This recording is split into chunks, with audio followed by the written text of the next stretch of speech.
Hello and welcome to UKEdChat After Hours. I'm Martin. I'm one of the elves that helps out at UKEdChat. And this week it's a topic that I'm really excited about because it's a topic which I don't know a lot about, and I'm really keen to learn a lot more from the community and also from my guest. It's all about parental engagement and how to do that better. So I'm joined this week by Emma. So Emma, can I ask you to introduce yourself, who you are, where you teach, and where people can find you online, please? Yeah, absolutely. So my name's Emma Wheatley. I'm actually an IB PYP coordinator for a large international school. I'm actually doing a poorly timed pandemic move at the moment from the Middle East to Vietnam, which is a fun experience. And I write for both the blog Journeys Through Teaching, and I'm on Twitter at Emma in Q8. Mm-hmm. And you're also one of our recent UKEdChat conference as well. Absolutely. So if people want to check that out, then they can do that via the UKEdChat.com website. So let's jump straight into it. So obviously your experience being an overseas teacher may be slightly different. I've also taught overseas as well. So I used to teach in China many years ago. And the experience is very different indeed when it comes to many different aspects. And I think that parental engagement is one of those, because you're drawing on parents from perhaps many different cultures. So obviously within the UK, we also have many different backgrounds and cultures, but not maybe to quite the same degree that happens within an international school. So with that in mind, how would you characterize the current engagement within your own school and perhaps more widely in schools in general, both ones you've experienced and also perhaps ones in the UK that you're aware of as well? Yeah, so as you say, like there's a bit of a difference with the international school scene, both in terms of the families that we work with and also in terms of the platforms and the tools that are perhaps a little more embedded sometimes in some of those schools for reasons to do with data protection and government control and things like that. Coming from Q8, where I was at AIS, a large international school there, the parental engagement was incredible. The school had a history. We've been using the digital platform Seesaw for a while. We got Teams up and running. But what we saw recently was a big pickup in just how much content we were seeing online. We went from, it's a large elementary school, so the primary students alone are around about 1,300. And we went from sort of 3,000 or 4,000 posts a week on our platform Seesaw up to around about 25,000 with the moment we went into lockdown. And so it was this huge spike. And so we got great engagement, and then we had to try and kind of find a balance because we got teachers who were getting 350 notifications a day. And so some of it was this interesting dynamic of pushing really high for engagement and then finding a bit of a middle ground. It's interesting you say about the fact that there was that engagement on the platform, and I think with many platforms that schools use, especially from the top level, so those messages going out from perhaps the SLT, quite often it feels more of a broadcast rather than a conversation. And I think that tools, as you say, like Seesaw, links will be in the show notes, by the way, if you've not come across that, and also Microsoft Teams and obviously other ones out there, Google platforms and that kind of thing. It's really fascinating, the fact that there is now no excuse to have that two-way conversation with parents on a regular basis. Obviously, you say it needs to be, I don't want to say the word limited, but it needs to be monitored and make sure that it doesn't become a workload nightmare. But it is fascinating, the fact that there is that communication when you do find the right tool. So before you were using those kind of tools, what was the method that was being used within your school? So it was actually relatively similar. It was just a lot more low key. So we were still using Seesaw, and we actually did a lot of work both with teachers, students, and with families on how to use it to engage. So often when we do that kind of training in school, we talk about what the teacher should do, and that's really important, but getting into what the students' involvement should be and then taking it further to where the family should get involved. For a lot of our families, this is their first time going through this, right? Either because it's new technology or it's a first child or it's just so different to what they did at school. And so actually coaching them on, okay, so you see a newsletter from your child's teacher and you've got questions. What should you do? Like, who should you call? Should you email? Should you speak to someone? Should you turn up at the gate? And things like when we start getting into posting pieces of student work or videos, which is an issue in the UK, but not so much overseas, of what the kids have been doing, how to comment positively, how to kind of silence that inner critic that's sometimes there about, oh goodness, what have they done, and actually respond really positively. And so it was those preparations, I think, that put us in a stronger position where when we, because of the pandemic, when we needed to increase that digital engagement, we were already down that road. And we do have more traditional means, you know, we have newsletters going out, which, as you say, kind of are challenging because they are very top down and they're very didactic. And we had lots of events to bring parents into school as well. And the one thing that I talked most to my teachers about was when you're framing that parent communication, your predominant communication with them can't be static messages in newsletters and then bad news because your child's not doing so great or we've got an issue to tackle. Because as a parent myself, if that's all I'm getting from my child's teacher, I don't want to open those messages and I don't want to read what that is because it's not a positive feeling. And so really making an emphasis on positive communication home before all of this kind of paid dividends later because we had some of that relationship already built. Picking up on two things you said. First, I'll be interested to hear more about the how the platforms were rolled out and perhaps some of the education around it for parents and possibly also the pupils as well. And the other thing I was going to talk about is what kind of feedback have you had about the platforms and about the process itself? Because I'm sure you're getting lovely feedback about the work that's happening and the pedagogy which is happening with class. But what about the platform itself? Have you had positive and negative feedback from that, and how's that been dealt with? Yeah, so we were in touch with parents quite regularly, both kind of informal check-ins with them and then more kind of structured surveys and questionnaires and a chance for them to come and talk to us. Trying to kind of garner both that informal feedback about, oh, this worked today and this didn't, and that more long-term, we like this platform because, or we're struggling with this. We found Seesaw to be the most parent-friendly one that we use.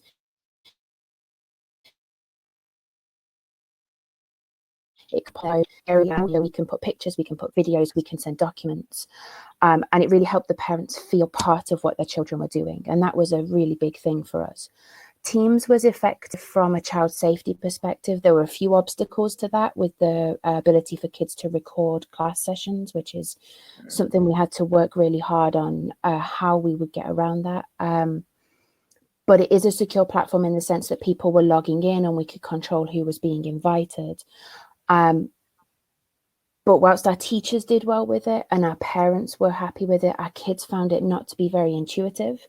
And that was a big barrier. It's fine when we're in school and the teacher's there and can talk them through some of those challenges. But in this circumstance where we need the kids to log on at home, the friendliness of Seesaw, where they tap a picture icon of I want to put a video or I want to write a note, was so much more user-friendly. And that was a lot of what we heard from the parents regarding the platform, was that they needed their kids to be able to use it independently because they wanted to feel confident in what they were doing with their child. And for people who are thinking about using a platform like Seesaw, I believe, I could be wrong, but I believe it's now owned by Microsoft. So obviously that is another joined up piece of thinking that perhaps people can think about when it comes to using those kind of platforms. So how's all of this benefited the school as lockdowns have been put in place, and how has parental engagement changed during the lockdown, if you've had a lockdown in your particular location? Yeah, it was really interesting to see how, having had the platforms in place, we were really fortunate in a slightly odd way in that our school's technology committee actually ran a homeschooling drill earlier in the year. Q8 gets hit by frequent dust storms, and the year before we got hit in a double whammy of a dust storm followed by a flood, which sounds like an unusual combination for the Middle East, but it happens. And so we kind of knew that we might lose a school day or two here or there. And so we wanted to know, okay, so if that happens, what do we do? And so we did some trial runs, which turned out to be incredibly fortuitous because we had chance to tweak our approach. What it meant, though, going into the pandemic was that we had a platform to communicate home. And that platform not only allowed us to share important news, when was school closing, when was it likely to be reopened, what would we be sending you, but it was also a platform that allowed us to send work home for children to do and for them to send back to us. And so having the right platform, whatever that looks like for your school context, I think is really important. I don't think any school coming out of everything we've been through this year is going to not have that in mind in the future, if that makes sense. Right? Every school is going to now have that in the back of their mind of, well, what happens if? And so I think finding a platform that works really well for your school, if we need to go into this again, whether it's just for messaging or whether it's for sharing work, is such an important step now. Mm-hmm. And I'm sure that many people watching this will immediately notice that we're talking a lot about technology here, but obviously that's not always accessible to every member of a school. And obviously every school cohort is different, every school community is different about their technology access. So what would you recommend, and what has your school done maybe to mitigate some of these challenges? So in my own teaching, for example, as well as offering the digital access to various lessons, there's also been a postal service that's been going out with some resources for those who don't have access or don't have reliable access, because access is a bit of a scale.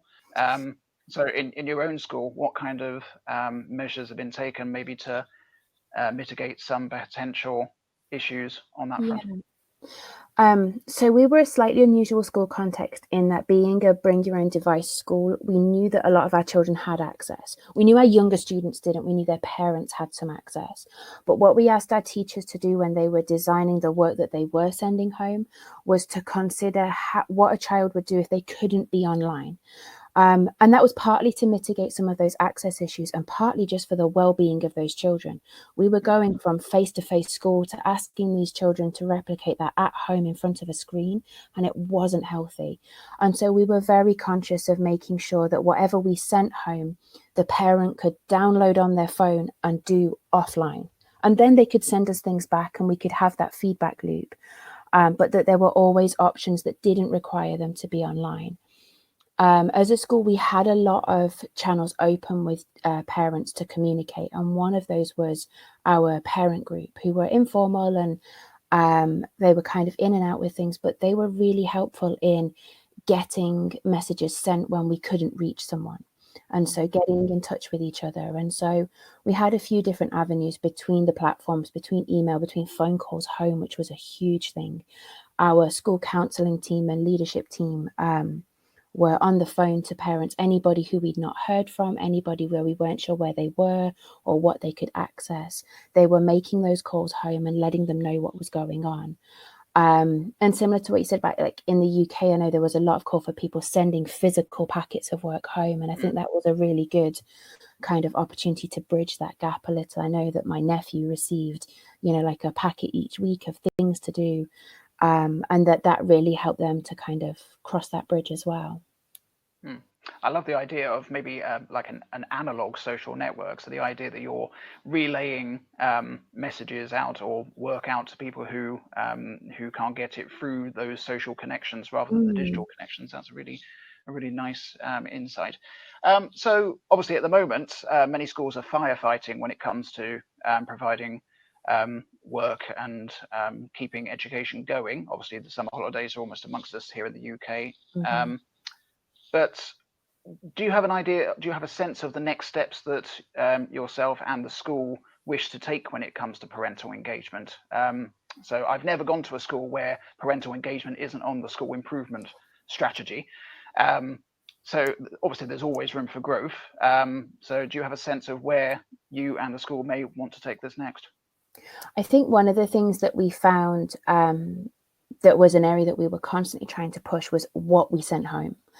And it was really easy, especially in those early days when all of this was so unknown. We didn't know how long we'd be out of school for. We didn't know what the situation was going to be. it was very easy to fall back on giving children worksheets to finish or telling them to fill in a diary prompt. And those things worked in the short term. But as a parent myself, I know you are too, like long term, that's not sustainable at home. The kids aren't engaged. It's not fun. It presents its own host of how do you get feedback for that work and how do you make it meaningful? And so what we got better at doing, and what I think has got to continue going forwards, was setting tasks that were more authentic learning, right? So we want you to read to a family member and then tell them all about the story. We want you to write a creative writing story based on something you did last week, right? Things that the kids were excited to do. We had a fantastic year 2 teacher who got her children writing books at home, and they were to write about their interests and then kind of pull on things a little. And they went through a process of they sent her a picture of what's my idea, and then the next week they wrote a few sentences and they sent that back and they're like, here's my first paragraph. And I just found out yesterday that one of these children, his book is now for sale on Amazon as a little ebook that you can buy, because that project ran a mile, because the parents loved it, the kid was engaged, and so we gave them this great chance to learn. And so some of those more open-ended tasks that we're great at doing in classrooms, right? Those low threshold, high ceiling tasks that can just stretch and grow with a child, we've got to get better at sending those home.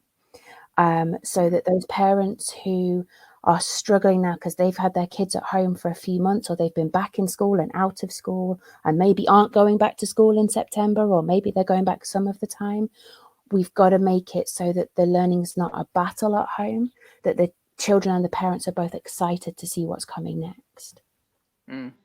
Right. And my last question is about what advice you would give to teachers who are perhaps new to the classroom. So we've got a new cohort of NQTs who will be dropped into a very interesting situation for their first year. Yes.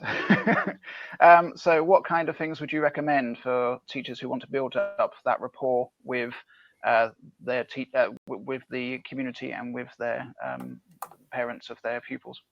Yeah, I think the thing you've got to put first is relationships, right? Like, put aside the content's so important. We want the kids to learn. We want them to develop those skills. But in this circumstance, we're going to have to get really creative with how to build those relationships and finding ways, whatever fits within your school context, to get positive messages home really early sets such a strong tone. And we tell that our new teachers all the time, right? In the first week, find a way to phone call home, especially that kid who's a bit challenging.